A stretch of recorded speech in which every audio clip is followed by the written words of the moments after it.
Okay. இப்ப இந்த கூலி ஆடியோ லான்ச்ல ரஜினிகாந்த் அவர்கள் பேசின விஷயம், அதுலயும் அஜித்த மென்ஷன் பண்ணி சொன்னது.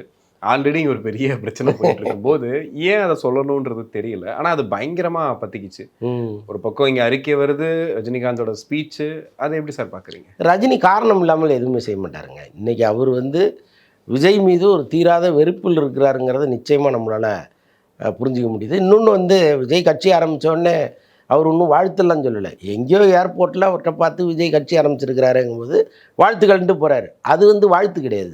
அது வற்புறுத்தி வாயிலேருந்து புடுங்குறது. கேட்டா வணக்கம்னா வணக்கம் அப்படின்ட்டு போறோம். அவ்வளோதான். அது மாரி தான் அவருடைய பார்வை இருக்குது விஜயை பொறுத்தளவுக்கு. இன்னொன்று என்னென்னா, தன்னை பார்த்து வளர்ந்த ஒரு பையன், தன்னுடைய மேனரிசங்களை காப்பி அடித்து மெல்ல மெல்ல வளர்ந்த ஒரு பையன், இன்றைக்கி தன்னை விட ஒரு விஸ்வரூபம் எடுத்து நிற்கிறாரு. தனக்கு எதிராக சில கருத்துக்கள்லாம் சொல்கிறாருங்கிற கோபம் அவருக்குள்ள கட்டாயமாக இருக்கும். இன்னொன்று, ரஜினியினுடைய ஃபோர்ஸுக்கெல்லாம் ஒரு பழைய ரஜினியாக இருந்து அதை ஹேண்டில் பண்ணுற விதமே வேறு. ஆனால் இன்றைக்கி ஒரு இமயமலைக்கு போய் அந்த காற்று உள்ளுக்குள்ளே சுற்றிக்கிட்டே இருக்குது. ஸோ அதனால் ஒரு அமைதி காற்றாக அது மாறிடுச்சு. ஸோ அதனால் இதை கொஞ்சம் சாத்வீகமாக டீல் பண்ணுறாரு.